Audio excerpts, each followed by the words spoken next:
The HOA president offered my pregnant wife medicine when she desperately needed help. Within just a few hours, my wife was bleeding heavily. Our baby was fighting for life, arriving 6 weeks too early. The hospital doctors told us it was poison. That's when I discovered the horrifying truth. She knew exactly what she was doing, and I made absolutely certain she paid for it. Before you watch this full story, please comment below and tell me which country you're watching from. And don't forget to subscribe for more amazing true stories. The harsh fluorescent lights of the hospital waiting room burned into my eyes as I sat there, my hands trembling and covered in my wife's blood. Just 6 hours earlier, everything had been absolutely perfect in our lives. My wife Sarah was 8 months pregnant with our first child, glowing with that beautiful maternal radiance that everyone talks about. Now, I didn't know if either of them would survive the night. My name is David Chen, and this is the story of how our neighborhood HOA president nearly destroyed everything I loved. It all started 3 months earlier when we moved into Riverside Estates, a pristine, planned community with beautifully manicured lawns and very strict rules about everything.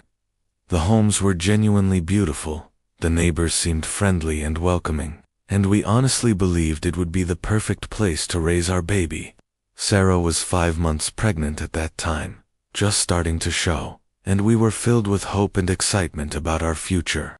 That first week, we met Karen Prescott. She was the HOA president, a woman in her late 50s with perfectly styled blonde hair, expensive designer clothes, and a smile that never quite reached her eyes. She came to our door with a basket of homemade muffins and a very thick binder full of HOA regulations and rules. "Welcome to Riverside Estates," she said in a voice that dripped with artificial sweetness. "I'm sure you'll fit in perfectly here, as long as you carefully follow all the rules." Sarah, who has always seen the best in people, thanked her warmly and invited her inside for tea. I should have trusted my gut feeling about Karen from that very first moment, but I didn't want to seem unwelcoming or unfriendly. Looking back now, I realize that was a mistake. Over the next few weeks, Karen became increasingly intrusive and controlling. She would appear at our door with complaints about the smallest, most trivial things imaginable. Our mailbox was 2 inches too far to the left. Our welcome mat was the wrong shade of brown. The flowers Sarah had lovingly planted in our front garden weren't on the approved list of allowed vegetation. "I'm just trying to maintain property values," Karen would always say, with that cold, fake smile. "I'm sure you understand how important that is." Sarah did her very best to accommodate every single demand Karen made. Sarah was 7 months pregnant now, her belly round and beautiful, but she would spend hours working in the hot sun, moving plants, and adjusting decorations to meet Karen's impossible standards. I begged her to stop and let me handle it instead. But Sarah has always been a natural peacemaker. "She's just particular," Sarah would say, rubbing her swollen belly gently. "Once the baby comes, she'll probably ease up and calm down." But Karen didn't ease up at all. In fact, she got significantly worse. One Saturday morning, I was at work when Sarah called me, and I could hear that her voice was shaking terribly. I was a software engineer and had to work some weekend shifts occasionally. I could hear the tears in her voice immediately, and I knew something was very wrong. "David, you need to come home right now," she sobbed. "Please, hurry." I broke every speed limit getting there. When I arrived at our house, I found Sarah sitting on our front steps crying, with Karen standing directly over her, arms crossed, in an aggressive stance, that hateful smile still on her face. "What happened?" I demanded, rushing quickly to Sarah's side to comfort her. "She made me take down the baby decorations," Sarah whispered, pointing to a pile of pastel-colored ribbons and a small wooden stork sign we'd hung on our door to celebrate the upcoming arrival. "She said they violated HOA aesthetics rules," Sarah continued, tears streaming down her face. I looked at Karen, and anger started boiling deep in my chest. "She's 8 months pregnant. These are just baby decorations. What on earth is wrong with you?" Karen's smile actually widened, and for the first time, her mask started to slip. Rules are rules, Mr. Chen. Perhaps you should have read the HOA guidelines more carefully before you purchased your house here. Section 7, Paragraph 3, clearly states that all external decorations must be approved by the board in advance. They're baby decorations, I shouted, my patience completely gone. I don't care if they're decorations for the Queen of England. This is completely unreasonable. Well, I don't care what you think, Karen snapped, her voice turning cold and hard. Her mask finally fell away completely. This is my neighborhood, and everyone follows my rules. Everyone. I helped Sarah inside our house, my pregnant wife still crying, and I held her close as she sobbed into my shoulder. Our baby kicked frantically inside her, as if sensing and reacting to her mother's distress. That night, I held Sarah's belly and made a solemn promise to our unborn child that I would protect them both no matter what, but I had absolutely no idea how much we would need that protection. 2 weeks later, Sarah woke up suddenly in the middle of the night, gasping desperately for breath. Her face was flushed bright red, and she was sweating profusely, her entire body damp with perspiration. "David, something's very wrong," she whispered, clutching her chest tightly. "I can't breathe properly, and my head is pounding like it's about to explode." I immediately grabbed my phone to call 911, but Sarah stopped me with her hand. "Wait, let me check my blood pressure first," she said. Dr. Martinez said to monitor it closely. Sarah had developed mild gestational hypertension a few weeks earlier, high blood pressure related to pregnancy. It wasn't considered serious at that time, but Dr. Martinez had assured us it needed to be carefully monitored. The doctor had prescribed specific medication and told Sarah to take her blood pressure twice every single day. Sarah checked her blood pressure, and my heart absolutely sank when I saw the reading. 160/105. That's dangerously high. "We're going to the hospital right now," I said firmly, trying to hide the fear I was feeling. At the emergency room, the medical staff monitored Sarah for 3 full hours. Eventually, her blood pressure stabilized, and the doctor sent us home with very strict instructions. "Mrs. Chen, you need to rest as much as possible," the doctor said seriously, looking directly at her. "No stress, minimal physical activity, and take your medication exactly as prescribed, exactly as written on the bottle. Your baby is completely depending on you to take care of yourself." Sarah nodded, tears streaming down her face, her hand protectively covering her belly. "I will. I promise. I'll do everything right." The next morning, Sarah realized she'd accidentally left her blood pressure medication in her car. She was supposed to take it first thing in the morning, but when she went outside to get it, Karen was waiting by our driveway, already holding a citation. "Mrs. Chen, your trash bins are visible from the street," Karen announced coldly. "That's a $50 fine." Sarah, completely exhausted and emotionally drained, started crying. "Karen, please," she said desperately. "I just got back from the hospital. I need to get my medication right now." For just a moment, something seemed to flicker across Karen's face. Maybe concern, maybe something else. It was hard to tell. "What medication?" Karen asked, her voice suddenly changing to something that sounded syrupy and sweet, almost false. Sarah, in her sweet and trusting way, told Karen everything in detail. She explained about the gestational hypertension, about the scary episode the night before, and about needing to take her pills immediately to stay safe. "Oh, honey," Karen said, her voice suddenly dripping with false concern and sympathy. "You know what? I actually have quite a bit of experience with blood pressure issues myself. In fact, I have some blood pressure medication right here at my house. Why don't you come inside with me, and I'll give you one of my pills to hold you over until you can get your own prescription refilled." I wasn't there. I was at work, completely unaware of what was happening.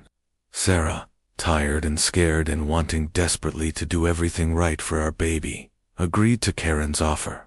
She should never, ever have trusted Karen Prescott. I came home from my lunch break at noon and found Sarah lying in bed, trembling uncontrollably. Her face was pale, almost gray in color, and she was clutching her stomach tightly in pain. Sarah. I rushed to her side immediately.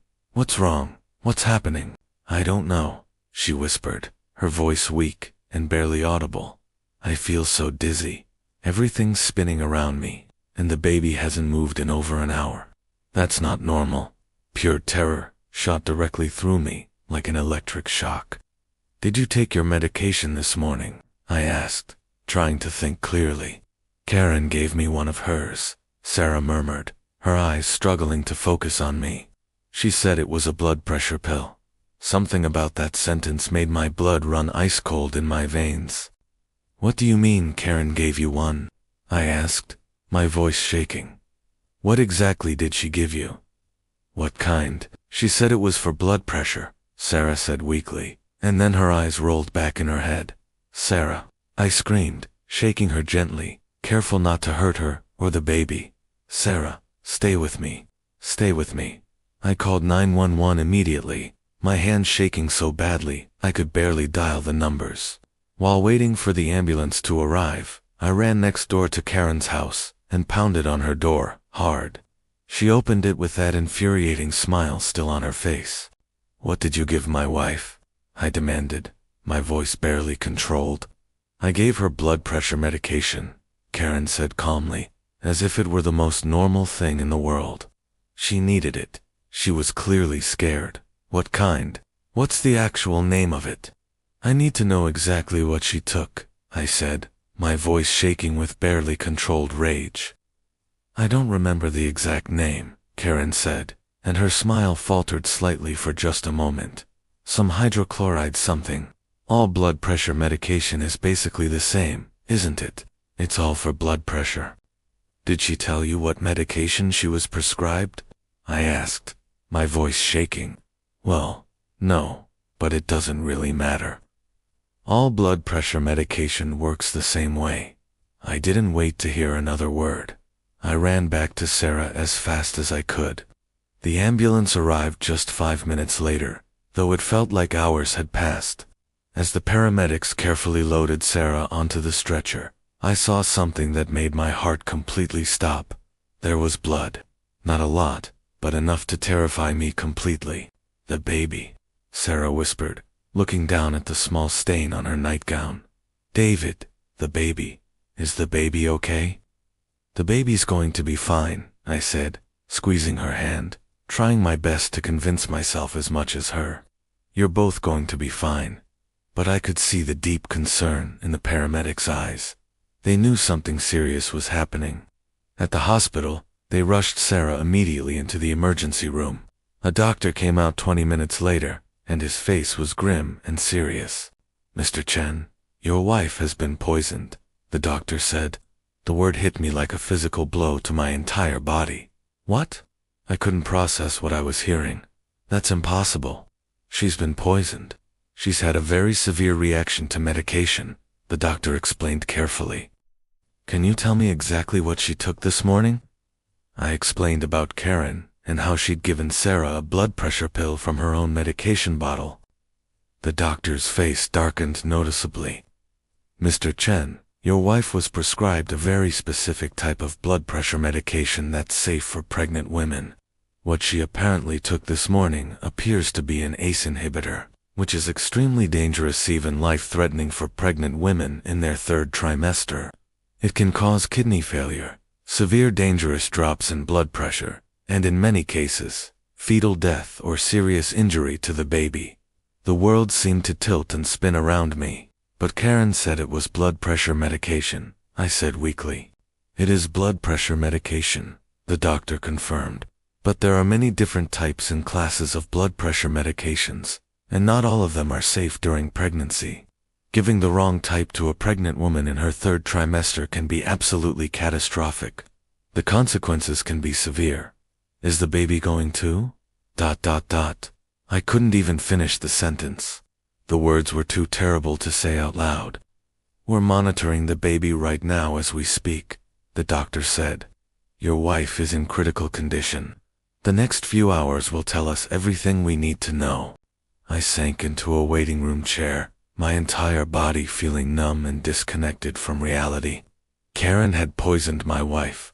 Whether through ignorance or deliberate malice, she had given Sarah medication that could kill both her and our unborn child. Hours passed like they were years. I sat in that waiting room staring at the walls, replaying every single interaction with Karen in my mind over and over. Had she done this on purpose? Was it even possible for someone to be that cruel and calculating? At 8 p.m., a different doctor came out. Dr. Martinez, Sarah's regular OB-GYN, had been called in urgently. "David," she said gently, sitting down beside me. "Sarah is stable for now, but we need to deliver the baby immediately. The medication has caused placental insufficiency, meaning the baby isn't getting enough oxygen through the placenta. If we don't deliver right now, we could lose them both." "But she's only 34 weeks, I whispered. "Is the baby ready? Can the baby survive?" "The baby is small, but viable," Dr. Martinez explained. "The NICU is fully prepared. But David, I need to be completely honest with you. There are risks, significant risks." I took a deep breath. "Do whatever you need to do to save them. Both of them, whatever it takes. I'm begging you." "We will," Dr. Martinez promised. "We'll do everything we possibly can." They wheeled Sarah past me toward the operating room. She was barely conscious, but she managed to reach out and grab my hand tightly. "I'm sorry," she whispered. "I'm so sorry. This is all my fault." "This isn't your fault," I said fiercely, kissing her forehead. "You did nothing wrong. You're blameless. I love you. I love you both so much. You're going to be okay." Then they took her away, and I was alone again, left to wait and pray. The surgery took 2 hours, the longest 2 hours of my entire life. I paced that waiting room like a caged animal, praying to every god I could think of, making desperate bargains with the universe. "Take my life. Take everything I have. Just let them be okay, please." Finally, Dr. Martinez came out. She was smiling, and I burst into tears of relief before she even spoke a single word. "You have a daughter," she said warmly. 3 pounds, 12 ounces. She's breathing on her own, and she's a real fighter. And Sarah is going to be okay. She's weak, and she'll need time to recover, but she's going to make it. She's going to survive." I collapsed back into the chair, sobbing with relief and gratitude and overwhelming emotion. They were alive. My wife and daughter were alive. Both of them had survived this nightmare. But even in that moment of pure relief and joy, I could feel rage building inside me like a storm. Karen Prescott had nearly taken them from me. She had nearly killed my wife and my unborn child with her arrogance and cruelty. Someone had to pay for this. Justice had to be served. They let me see the baby first. She was in the NICU, that's the neonatal intensive care unit, where newborns get specialized care, and she was so tiny and fragile, connected to wires and monitors everywhere. She had Sarah's nose and what looked like my dark hair. Her little chest was rising and falling steadily as she fought for every single breath. "Hi, sweetheart," I whispered very gently, carefully touching her tiny hand through the incubator opening. "I'm your daddy. I'm so sorry you had to come into the world like this. But you're safe now. You and your mommy are safe." Her tiny fingers curled around one of mine, and I fell completely and totally in love. Sarah was still groggy from the surgery when I finally got to see her, but she was awake and aware. "The baby?" she asked immediately, her voice urgent. "Is she okay? Is our baby okay?" "She's perfect," I said, sitting beside her bed and taking her hand. "She's in the NICU, but she's strong, just like her mother." Sarah started crying, tears of relief and joy streaming down her face. "I want to see her soon as I'm strong enough." "You will," I promised. "As soon as you're strong enough to move safely." Then Sarah's expression changed, darkening with the realization of what had happened. "Karen," she said carefully.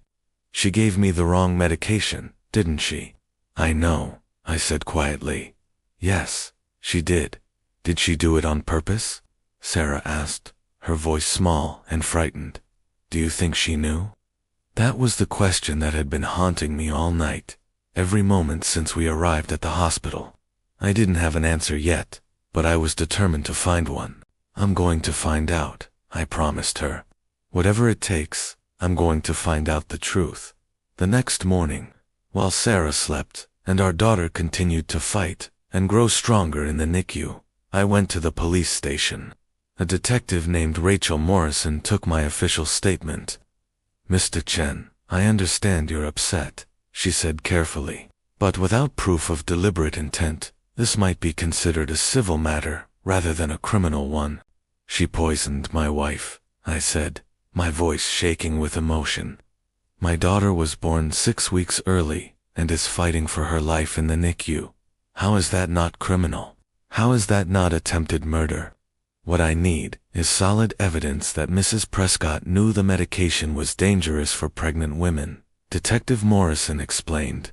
Otherwise, it's just going to look like a terrible, tragic mistake. Then let's get that evidence, I said firmly. I'll find it. I spent the entire day gathering every single piece of documentation I could find. Every email Karen had sent us was about HOA violations. Every text message, every witness who had seen her harassing Sarah. I contacted our neighbors, and what I discovered made my blood run absolutely cold. Mrs. Patterson, an elderly woman who lived 3 houses down from us, told me something absolutely chilling. Karen bragged to me about teaching you to a lesson, Mrs. Patterson said, her voice trembling. She said, your wife was too soft and too trusting. It would be so easy to manipulate her. She actually planned this. Another neighbor, Mr. Kowalski, revealed something even more disturbing. He told me that Karen had asked him strange questions about medications several weeks before the incident. She wanted to know if he knew anything about blood pressure pills and pregnancy, and what might happen to a pregnant woman if she took the wrong kind of medication. I thought it was odd at the time, he explained, but I didn't think much of it. I wish I had said something sooner. Each testimony painted a darker and darker picture of Karen's true intentions. She hadn't just made a simple mistake. She had been planning this carefully for weeks, maybe even months. She had studied Sarah's routine and habits. She had learned about her medical condition. She had waited patiently for the perfect opportunity to strike. I returned to Detective Morrison with a folder completely full of evidence, witness statements, text messages, and a detailed timeline showing Karen's escalating harassment over months. The detective's expression grew increasingly serious as she reviewed each document carefully. This changes everything, she said quietly. This shows a clear pattern of targeted harassment and premeditation. Give me a week to build a proper case. I think we have something here. That week was absolute torture. Every single day, I split my time between the police station, the hospital, and barely sleeping at night. Sarah was gradually getting stronger, but she could see the exhaustion written all over my face. She could see the rage burning inside me. David, you need to rest, she said one evening as I sat beside her hospital bed. You're going to make yourself physically sick. You need to take care of yourself too. I can't rest, I told her, honestly. Not until Karen pays for what she did to you, to our baby, to our family. Sarah reached for my hand and squeezed it. I know you're angry. I'm angry too, she said. But we can't let her destroy us from the inside. That's exactly what she wants. That's what she's hoping will happen. She was absolutely right, of course. But knowing something intellectually and actually feeling it emotionally are two completely different things. Every single time I looked at our daughter in that NICU incubator, fighting for every single breath, I felt that rage building up again inside me like a rising tide. Over the next 2 weeks, as Sarah recovered slowly and our daughter grew stronger, day by day, Detective Morrison conducted a thorough investigation. She interviewed Karen, who played the victim role perfectly. I was just trying to help, Karen insisted, according to the detective. I had no idea it would hurt anyone. I'm not a pharmacist. But Detective Morrison was thorough and professional. She subpoenaed Karen's complete medical records and found something very interesting. Karen had been prescribed ACE inhibitors for many years. She'd also been warned multiple times by her own doctor about the specific dangers of sharing medication with others, especially pregnant women. More importantly, Detective Morrison found Karen's computer search history. 3 days before she gave Sarah the medication, Karen had searched for terms like ACE inhibitors and pregnancy, dangerous medications for pregnant women, and what happens if pregnant woman takes wrong blood pressure medicine. She had known Karen Prescott had known exactly what she was doing. When Detective Morrison told me about the search history, everything suddenly became crystal clear. This hadn't been negligence or simple ignorance. This had been deliberate and planned. Why would she do this? I asked, my voice hollow. Why would she poison my wife on purpose? Why would she try to kill our baby? Detective Morrison pulled up more of Karen's search history. There were dozens of searches about Sarah and me. She'd found articles about a lawsuit I'd been involved in years ago, a legal case where I'd testified against a corporation for environmental violations. That corporation had been owned by Karen's late husband. It appears Mrs. Prescott blamed you for her husband's company losing that lawsuit, Detective Morrison explained carefully. The company went bankrupt shortly after, and then her husband died of a heart attack a year later. In her mind, you destroyed her life, her marriage, her entire future. So she tried to destroy mine by killing my wife and baby, I said slowly, my voice cold. She was looking for revenge. That appears to be the case based on all the evidence, Detective Morrison confirmed. We're going to arrest her today. The arrest happened that same afternoon. I wasn't there to see it. But Detective Morrison told me later that Karen had tried very hard to maintain her composure, even as the handcuffs clicked around her wrists. She kept insisting it was all a big misunderstanding, that she was the victim here, that people were overreacting. But her own neighbors told a very different story. Once word spread through Riverside Estates about Karen's arrest, people started coming forward with their own horror stories about her behavior over the years. There was a young couple she'd driven out of the neighborhood with constant harassment. There was a single mother whose car she'd had towed repeatedly until the woman couldn't afford to stay in the community anymore.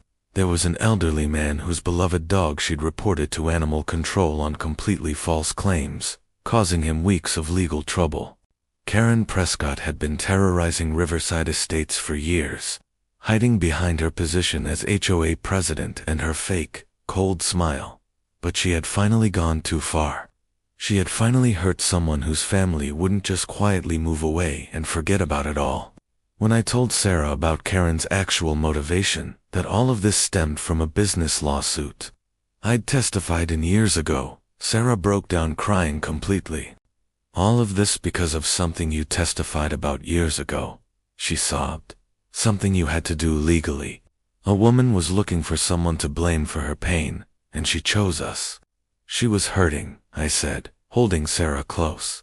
She lost her husband and her lifestyle. Instead of grieving and healing properly, she festered. She let her pain poison her. She turned her anger outward, looking for someone to blame, someone to punish, and in doing so, she became the very thing that had hurt her, a force of pure destruction.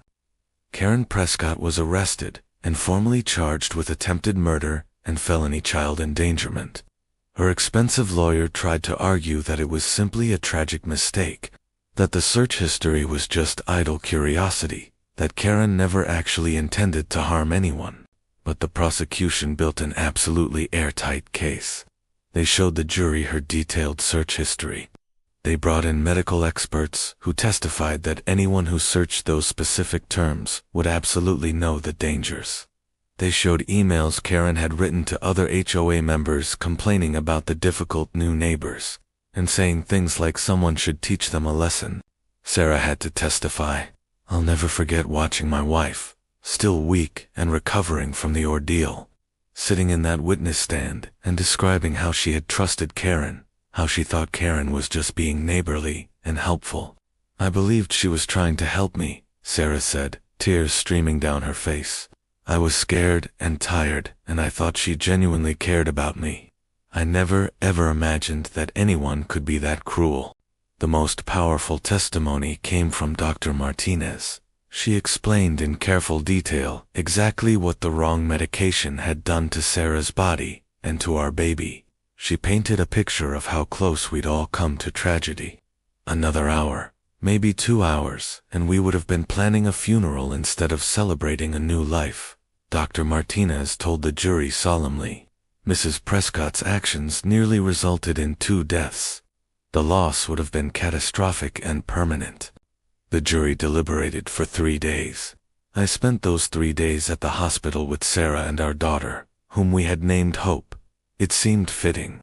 She was our hope, our miracle, our reason to keep fighting. When the verdict finally came in, we were all there in the courtroom.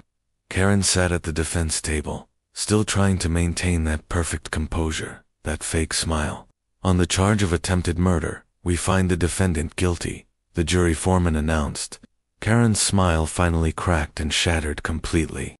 On the charge of felony child endangerment, we find the defendant guilty, he continued. Sarah squeezed my hand tightly, tears flowing freely down her face. The sentencing hearing was 1 month later. By that time, Hope was out of the NICU and home with us, healthy and growing stronger every single day.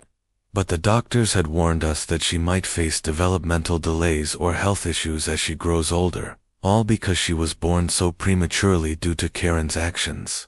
The judge was a stern woman named Judith Caldwell. She listened carefully to both sides, but I could see her face hardening as she reviewed all the evidence. When it was my turn to speak, I stood up with Hope in my arms. She was 3 months old now, still tiny, but fighting and thriving. Sarah stood beside me, her hand on my shoulder for support. Your Honor, I began, my voice shaking. Karen Prescott didn't just try to hurt my wife. She tried to kill our unborn child. She researched exactly how to do it. She planned it carefully, and she did all of this because of some misguided revenge over a business deal she blamed me for.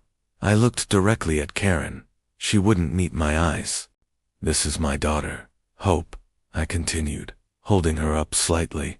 She spent the first 6 weeks of her life in the NICU, fighting for every breath because Karen Prescott decided her life was worth less than her petty vendetta. My wife still has terrible nightmares about that day. She blames herself even though she did absolutely nothing wrong. Our family will be dealing with the consequences of Karen's actions for the rest of our lives. I sat down, and Sarah stood up. She was stronger now, but I could see her hands trembling as she addressed the court. I trusted her, Sarah said simply. I thought she was helping me. I thought she actually cared about me and my baby. That kind of betrayal, that kind of cruelty, it's something I'll never forget. I look at my daughter every single day, and I think about how close I came to losing her. How close she came to never taking her first breath, never opening her eyes, never knowing how much she was loved. Sarah's voice broke. Karen Prescott is a dangerous woman. She pretends to care while plotting to destroy lives. She needs to be held completely accountable. Judge Caldwell nodded slowly. Then she turned to Karen. Mrs. Prescott, you have shown a level of calculated cruelty that is truly disturbing. You researched how to harm a pregnant woman and her unborn child. You deliberately gave medication you knew was dangerous. You nearly succeeded in killing 2 innocent people. Karen finally spoke, her voice cold. It was just blood pressure medication, she said. I didn't force her to take it.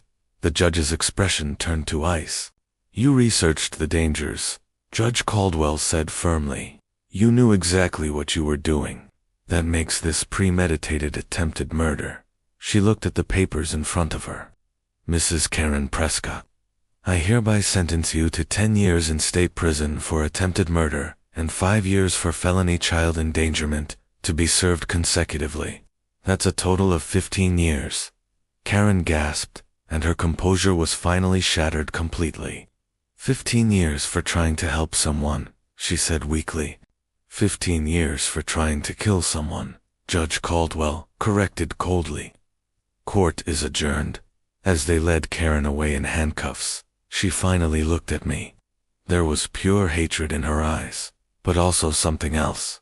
Fear. She was finally facing real consequences for her actions. That was 2 years ago now. Hope is 2.5 years old. While she's a bit smaller than other children her age, she's healthy, happy, and absolutely fearless. She has Sarah's compassion and my stubbornness, which is a dangerous combination. We moved out of Riverside Estates, of course. We found a nice house in a neighborhood with no HOA, where we can put up whatever decorations we want and plant whatever flowers make us happy. Sarah has a small garden now where Hope loves to play and explore. Sarah still has nightmares sometimes. She wakes up in the middle of the night, panicked, needing to check on Hope to make sure she's breathing. The trauma of that day stays with us, a shadow we've learned to live with, but can never fully escape. But we're also stronger now. We appreciate every moment with Hope, every milestone, every smile, every scraped knee, and every temper tantrum. We know how easily we could have lost all of this. We know how close we came to a completely different future. I think about Karen sometimes in prison, facing her own consequences. Part of me feels sorry for her. She was a bitter, angry woman who let her desire for revenge consume her completely until she was willing to kill innocent people. That's a kind of prison within itself. But mostly I feel grateful. Grateful that Sarah and Hope survived. Grateful for the justice system that held Karen accountable. Grateful for every day I get to be a husband and a father. What Karen Prescott did to my family was evil. There's no other word for it. But it taught me something important about human nature. Some people, when they're hurting, want to hurt others in return. They can't see past their own pain to recognize the humanity in those around them. Karen lost her husband and her lifestyle. Instead of grieving and healing, she festered. She turned her pain outward, looking for someone to blame and punish. And in doing so, she became the very thing that had destroyed her. But I've chosen a different path. When I look at Hope, playing with her toys, or laughing at something silly, I choose love. I choose forgiveness. Not for Karen, she doesn't deserve that. But for myself, I refuse to let her actions poison the rest of my life the way her medication poisoned my wife. Last month, we received a letter from another family in Riverside Estates. They thanked us for standing up to Karen. They told us about their own experiences with her cruelty and how they'd been too afraid to speak out. They said that seeing Karen face consequences gave them hope that bullies don't always win. Sarah framed that letter and hung it in Hope's room. When she's older, Sarah said, I want her to see this. I want her to know that her story gave other people courage. Today, Hope is playing in the backyard. She's chasing butterflies, her laughter filling the air. She doesn't know about Karen Prescott. She doesn't know how close she came to never experiencing this beautiful day. But she will know, and when that day comes, I'll tell her that she's not just our miracle. She's proof that love is stronger than hate. She's proof that justice matters. She's proof that even when evil tries to destroy you, you can survive and thrive. Karen Prescott tried to end Hope's life before it began. Instead, she gave Hope a story of survival, of resilience, of triumph over cruelty. And that's something Karen can never take away from us.